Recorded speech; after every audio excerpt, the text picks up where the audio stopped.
오늘도 귀한 찬양에 감사드립니다. 지난 한 주간 하나님의 은혜를 따라 지내시다가 오늘 이렇게 함께 예배드렸음에 감사드립니다. 또 다른 한 주간을 또 살아가게 되실 터인데 하나님께서 주시는 평안이 넘치는 한 주간이 될 수 있도록 기도하도록 하겠습니다. 오늘 본문 22장 1절을 읽어보면 6월절이라 하는 무교절이 다가오매 이렇게 시작하고 있습니다. 1절을 보면 6월절과 무교절이 같은 절기처럼 보여지지만 성도님들이 아시는 것처럼 6월절과 무교절은 서로 다른 절기입니다.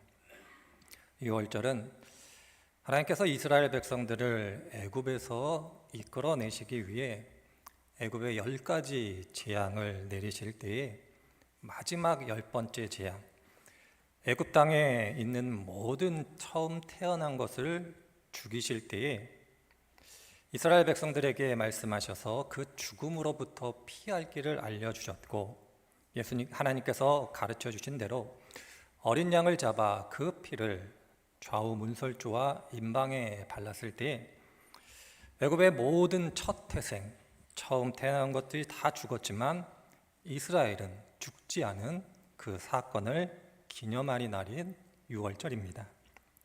그리고 무교절은 6월절 다음 날부터 시작되어 일주일간 이어지는 절기로서 누룩이 없는 떡을 먹으면서 광야의 길, 그 광야의 길이 어땠는가를 돌아보는 그러한 절기가 바로 무교절입니다. 6월절과 무교절은 두 절기는 8일 동안 이어지는 절기였기 때문에 본문에서 6월절이라 부르는 무교절 이런 표현을 쓰고 있지만 명확하게는 다른 절기입니다. 그럼에도 불구하고 8일간 이어지는 절기였기 때문에 그저 일반적으로 사람들이 활용하고 표현하는 방식대로 6월절이라는 무교절 이런 표현을 누가복음 22장에서 사용하고 있는 겁니다. 그리고 이 기간은 이스라엘 최대의 절기였기 때문에 수많은 사람들이 예루살렘을 찾아왔고 예루살렘은 순례자로 차고 넘쳤던 그러한 기간이었습니다. 바로 이 기간, 6월절과 무교절로 대표되는 이스라엘 역사에서 하나님의 은혜가 가장 절정이었던 사건을 기념하는 기간에 예수님의 제자들에 의해서 행하여진 두 가지 사건을 오늘 함께 읽은 말씀 22장 1절에서 13절이 우리들에게 보여주고 있습니다. 하나는 가룟 유다가 예수님을 팔아넘기는 사건입니다. 예수님께서 공생의 사역을 시작하시면서 광야에서 40일 동안 금식하십니다. 그리고 그 금식이 다 끝난 다음 예수님을 사탄이 찾아와 세 가지 시험을 합니다. 예수님은 사탄의 세 가지 시험을 모두 다 이겨내셨고 사탄에 대하여 승리하셨습니다. 이 결과를 받아들일 수 없었던 사탄은 예수님을 다시금 넘어뜨릴 기회를 찾고자 예수님을 잠시 떠나게 됩니다. 그리고 좀 더 교묘한 방식을 찾게 되는데 이제는 스스로 예수님 앞에 나타나 예수님을 시험하는 것이 아니라 사람을 통해서, 예수님과 가장 가까운 사람을 통해서 예수님을 넘어뜨리려 그렇게 계획을 세우게 됩니다. 그리고 그 계획의 실행자로 선택한 한 인물이 있었는데 바로 예수님의 제자였던 가룟 유다였습니다. 성경을 보면 예수님의 제자들은 사람을 낚는 업으로 예수님께서 부르셨습니다. 예수님을 이어 하나님의 나라의 거룩한 복음을 전한 그 소명을 위해서 부른 사람들이 바로 예수님의 제자들이었습니다. 그렇지만 가룟 유다는 이제 사탄의 선택을 받음으로써 하나님의 복음을 전하는 사람이 아니라 하나님의 복음을 무너뜨리는 도구로 선택되게 됩니다. 그리고 결과적으로 가룟 유다는 얼마 되지 않는 돈, 은 30에 예수님을 팔아넘기게 되고 사탄이 세웠던 계획의 실행자가 되게 됩니다. 이것이 바로 오늘 본문 가운데 우리들에게 보여주는 첫 번째 사건입니다. 또 다른 사건은 예수님께서 베드로와 요한을 부르신 다음 이렇게 말씀하십니다. 유월절이 다가왔으니 유월절 만찬을 행할 수 있는 장소를 마련해라. 이렇게 말씀하고 계십니다. 조금 전에도 말씀을 드렸지만 유월절과 무교절은 민족 최대의 절기였기 때문에 예루살렘에는 많은 사람들이 모여 있었습니다. 갑자기 유월절 만찬을 위한 공간 혹은 장소를 준비하는 것은 거의 불가능에 가까웠습니다. 요즘 휴가철이죠. 휴가철이 되어 미리미리 휴양지 혹은 휴가지에 숙소를 예약하지 않으면 당일에 가서 숙소를 예약할 수가 없습니다. 마찬가지였습니다. 예수님 당시 유월절과 무교절에 이르는 이 기간은 쉽사리 공간을 마련할 수 있는 그러한 시기가 아니었습니다. 그럼에도 불구하고 예수님께 베드로와 요한은 질문합니다. 어떻게 하면 공간을 마련할 수 있겠습니까? 이렇게 질문을 하자 예수님께서 이렇게 말씀하십니다. 성내로 들어가면 물 한 동이를 가지고 가는 사람을 만나게 될 것인데 그 사람을 따라가면 공간을 마련할 수 있다. 이렇게 말씀합니다. 마치 이와 같습니다. 제가 극성수기에 그 공간을 마련하지 않고 휴양지, 바로 휴가지에 갔다가 저희 큰아들에게 이렇게 얘기한 겁니다. 얘야, 저 앞에 편의점 앞에 가면 생수병을 누가 하나 들고 나올 텐데 그 사람을 따라가서 우리 가족이 쉴 공간, 그것을 마련해 달라고 하면 마련할 수 있다. 이렇게 얘기하는 것과 동일합니다. 우리 아들이 저를 어떻게 생각할까요? 준비도 하지 않고 말이 되는 소리를 해야지. 아버지니까 차마 욕은 못하겠고 저 얘기를 들어야 될까 이렇게 생각했을 겁니다. 어찌 보면 예수님의 말씀 저희들이 성경으로 읽으니 이렇게 말씀하셨구나 생각할 수 있지만 제자들의 입장에서는 황당한 말씀일 수 있었습니다. 거리에 나가면 사람을 만날 수 있고 그 사람을 만나면 공간을 마련할 수 있다. 황당한 이야기처럼 들렸을 수도 있었습니다. 그럼에도 불구하고 베드로와 요한은 예수님의 말씀에 순종함으로 만찬의 자리를 마련하게 됩니다. 그리고 그 마련된 만찬의 자리에서 예수님은 제자들에게 자신이 하나님께서 출애굽 당시 어린 양의 피로 이스라엘 백성들을 살리신 것처럼 또 다른 의미에서 자기 자신이 새로운 유월절의 어린 양이 됨으로써 많은 사람을 죽음에서 구원해낼 것이다. 그렇게 말씀하셨습니다. 이 기간, 유월절에서 무교절에 이르는 이 기간은 이스라엘 역사에서 가장 찬란했던 하나님의 구원을 기억하고 감사하는 은혜의 자리였습니다. 그런데 성경 말씀을 읽어보니 가룟 유다는 예수님을 팔아넘겼고 베드로와 요한은 또 다른 유월절을 준비하게 됐습니다. 두 사건 모두 예수님의 죽음을 준비한 사건입니다. 가룟 유다는 자기의 유익을 위해 예수님의 죽음을 준비했고 베드로와 요한은 많은 사람의 생명을 위하여 예수님의 죽음을 준비했음을 성경이 보여주고 있습니다. 동일한 은혜의 자리, 동일한 구원의 자리, 그리고 예수님의 제자라고 불리는 같은 자격을 가지고 있었던 이 사람들이 서로 다른 예수님의 죽음을 준비하고 있음을 오늘 성경이 우리들에게 보여주고 있습니다. 왜 이들은 서로 다른 예수님의 죽음을 준비하게 됐을까? 아니, 왜 이들은 서로 다른 예수님의 죽음을 준비할 수밖에 없었을까? 생각해 보게 되는 장면입니다. 성도님들은 왜 이렇게 서로 다른 죽음을 준비했다라고 생각을 하십니까? 오늘 말씀을 읽어보니 그 이유를 3절을 통해서 발견하게 됩니다. 3절은 이렇게 이야기합니다. 유다에게 사탄이 들어갔다. 달리 풀어 말씀을 드리면 유다의 마음에 사탄이 들어갔다. 그렇게 성경이 말하고 있습니다.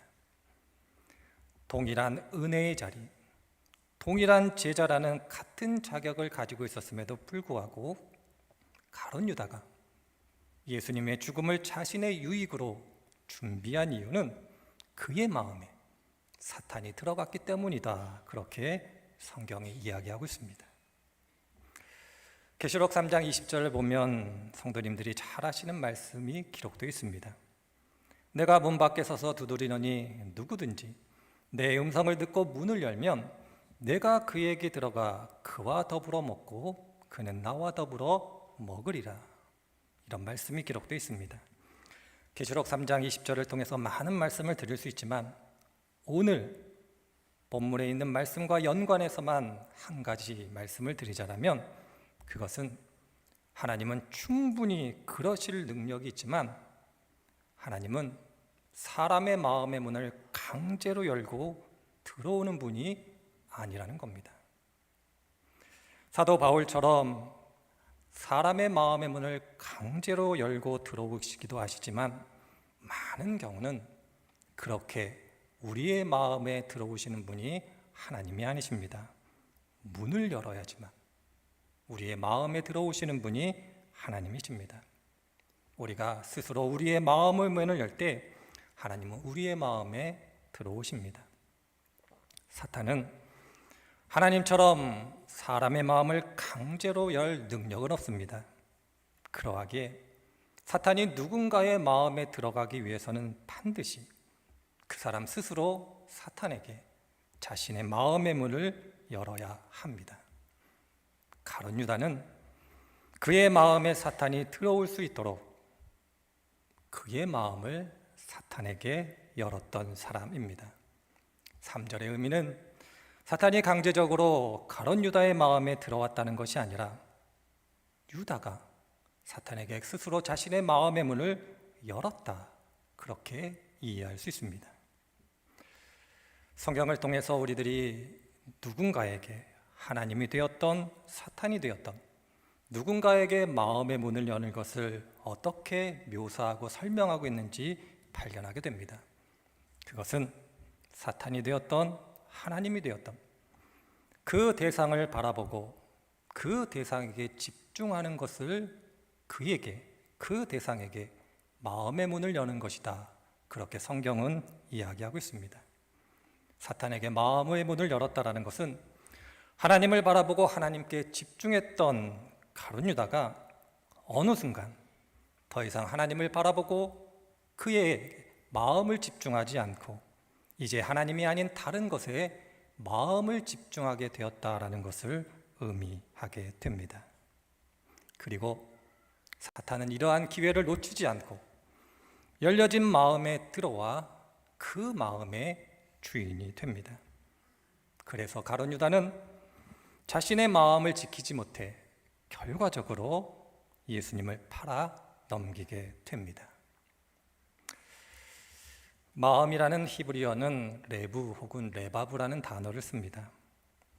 문자적으로 이해하면 심장을 의미하고 생명을 의미합니다. 마음은 생명입니다. 그래서 잘 아시는 대로 잠언 4장 23절에서 이렇게 우리들에게 이야기하는 겁니다. 모든 지킬 만한 것 중에 더욱 내 마음을 지키라. 생명의 근원이 이에게서 납니다. 이렇게 권면하고 있는 이유가 여기에 있습니다. 마음의 방향은 삶의 방향을 결정하고 삶의 방향은 결국 한 사람의 삶과 죽음을 결정하게 되는 겁니다. 그리고 이어 성경은 우리들에게 우리의 마음을 지키지 못하면 그 결과가 얼마나 무서운가를 히브리서 6장 4절 이하에 있는 말씀을 통해서 이렇게 가르쳐주고 있습니다. 한번 빛을 받아서 하나님의 선물을 맛보고 성령을 나누어 받고 하나님의 선한 말씀과 장차 올 세상의 권능을 경험한 사람들은 타락하면 그들은 다시 새롭게 해서 회개할 수 없습니다. 하나님의 구원의 능력, 구원의 일하심은 우리들이 이렇다 저렇다 확증하고 확정할 수는 없습니다. 그럼에도 불구하고 히브리서가 우리들에게 이야기해 주는 바는 우리의 마음을 지키지 못해 우리의 마음이 하나님이 아닌 다른 것으로 향하여 우리의 마음을 하나님이 아닌 사탄이 주장하게 되면 그 마음을 되돌리는 것이 쉽지 않음을 히브리서가 우리들에게 보여주고 있습니다. 그런 의미 속에서 우리들은 믿음의 길을 걸어가며 어떠한 일이 있어도 우리의 마음을 지켜야 됩니다. 하나님이 아닌 다른 것으로 우리의 마음이 향하지 않도록 최선을 다하여 우리의 마음을 지켜야 합니다. 그럼에도 불구하고 최선을 다하여 마음을 지키고자 노력했던 성도님들은 다 아십니다. 우리의 마음을 지키는 것이 결코 쉽지 않다는 겁니다. 지키려 하고 지키려 애쓰고 지켜야 되는 것을 알지만 그래도 우리의 마음을 지키는 것이 결코 쉽지 않다는 것을 지키려 노력해 본 분들은 다 압니다. 그래서 성경은 많은 곳에서 우리들이 어떻게 하면 우리의 마음을 지킬 수 있는지 가르쳐주고 마음을 지키라 권면하고 마음을 지킬 수 있다 그렇게 우리들에게 소망을 주고 있는 이유가 여기에 있습니다. 많은 것을 말씀드릴 수 있지만 오늘은 단 한 가지만 말씀을 드려보려고 합니다. 귀한 성도님들께서 마음을 지키고자 할 때 여러 가지 성경에 이야기하는 방법이 있지만 오늘 제가 드리는 이 말씀을 꼭 기억하실 수 있는 분들이 되셨으면 좋겠습니다.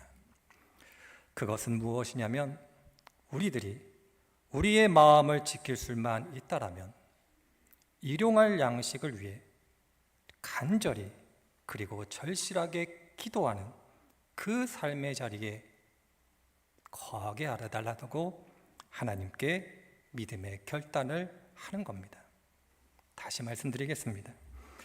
우리들이 우리의 마음을 지킬 수만 있다라면 일용할 양식을 위해 절실하고 간절하게 기도하게 되는 그 삶의 자리를 나에게 허락해달라고 그렇게 하나님 앞에서 믿음의 결단을 할 수 있어야 합니다. 예수님께서 우리들에게 가르쳐 주신 기도 중에 하나가 일용할 양식을 위해서 기도하라는 겁니다. 성도님들은 이 기도를 보통 이렇게 이해합니다. 하나님께서 우리의 필요를 아시기 때문에 그 필요를 위해 기도하면 채워주실 것이다 그렇게 이해를 합니다. 맞습니다. 그러나 예수님께서 이 기도를 가르칠 때에 일용할 양식을 달라 기도하는 그 기도의 무게는 잘 모릅니다. 필요한 것에 위하여 기도하면 하나님께서 채워주실 것이니 기도하라는 그 의미이지만 그 기도를 감당하는 그 사람의 삶의 무게, 기도의 무게를 저희들은 잘 모릅니다. 이 자리에 계신 성도님들 한 분 한 분들 믿음의 길을 걸어가며 하나님께 일용할 양식을 달라 기도하실 겁니다. 그렇지만 모든 그리스도인들이 일용할 양식을 달라 기도한다고 하여 절실하고 간절하게 일용할 양식을 달라 기도하는 것은 아닙니다. 삶이 풍요롭고 그래도 내일을 살아갈 만한 것이 준비되어져 있다면 일용할 양식을 위해서 기도해도 솔직하게 절실하고 간절한 기도가 안 됩니다. 기도를 하지 않는 것이 아닙니다. 하나님이 우리의 필요를 채워준다는 것을 의심하거나 믿지 않는 것도 아닙니다. 의심하지 않고 믿어 기도하는 겁니다. 그러나 삶이 풍요롭고 내일을 살아갈 것이 어느 정도 준비되어져 있으면 일용할 양식을 달라 간절하고 절실하게 기도할 수 없습니다. 일용할 양식을 위해서 간절히 기도할 수 있는 사람은 결코 편안한 삶을 살아가는 사람이 아닙니다. 일용할 양식을 위해서 기도할 수 있는 사람은 아무리 수고하고 노력해도 내 힘과 내 능력을 따라 오늘을 살아가는 데 필요한 것조차도 채울 수 없는 사람만이 할 수 있는 기도가 일용할 양식을 달라 간절히 기도하는 사람입니다. 하나님을 의지하지 않으면 하루도 살 수 없는 사람, 하나님의 도우심이 없으면 단 하루도 살아갈 수 없는 사람, 그러한 사람만이 할 수 있는 기도가 일용할 양식을 달라 간절히 기도하는 사람입니다. 오직 내 삶을 책임져 주시고 오직 내 생명을 책임져 주실 만한 분이 하나님밖에 없기 때문에, 하나님만을 의지할 수밖에 없기 때문에 이러한 사람은 하나님으로 향한 그의 마음을 돌이켜 다른 것으로 결코 돌릴 수 없습니다. 일용할 양식을 달라 기도하는 것, 그것은 결코 쉬운 것이 아니고, 이러한 삶의 자리로 하나님께 인도해 달라 기도하는 것은 결코 쉬운 믿음의 결단이 아닙니다. 성도님들, 혹시 진실하고 간절하게 일용할 양식을 달라 그렇게 기도했던 삶의 경험들이 있으십니까? 그 경험 속에서 하나님께서 우리들에게 채워주시고 복 주셔서 이제는 그래도 편안하게 살만 가게 되었을 때 다시금 그 기도의 자리로 보내달라 그렇게 하나님께 요청할 수 있는 사람이 과연 몇 명이나 되겠습니까? 그런데 우리들은 믿음의 길에서 우리의 마음이 하나님이 아닌 다른 것으로 향하는 것보다는 차라리 일용할 양식을 달라 간절히 기도하는 그 삶의 자리를 더 기쁨과 감사함으로 받아들이고 살아낼 수 있어야 됨을 기억해야 할 것입니다. 마음을 지키는 것, 그것은 결코 쉬운 일이 아닙니다. 그러하기에 일용할 양식을 달라 기도할 수밖에 없는 그 삶의 자리로 걸어가게 하라는 그 간구는 우리의 결단이고 우리의 각오이며 하나님을 향한 우리의 진심임을 기억하시기를 바랍니다. 성경은 많은 곳에서 믿음의 길이 무엇인가를 우리들에게 가르쳐주고 있습니다. 그 중에 하나가 우리의 마음, 그 마음이 변하지 않는 겁니다. 이를 위하여 오직 하나님만 의지할 수 있는 삶의 자리라 할지라도 그 삶의 자리 속에서 하나님만 의지하고 바라보고 마음을 향할 수 있다면 그것이 비록 눈물과 애통함과 슬픔과 고난이 있는 자리라 할지라도 오히려 나에게 복됨을 인정하고 받아들이는 것, 그것이 바로 믿음의 길임을 기억하시기를 바랍니다. 하나님은 이를 위하여 우리들을 부르셨고 이를 위하여 기도하고 이를 위하여 하나님의 능력을 구하라 그렇게 말하고 있음을 기억하실 때에 귀한 성도님들 한 분 한 분들께서 삶의 자리 가운데 이 믿음을 따라 온전히 하나님께 마음을 드릴 수 있는 복된 분들이 되시기를 주님의 이름으로 축원을 드립니다.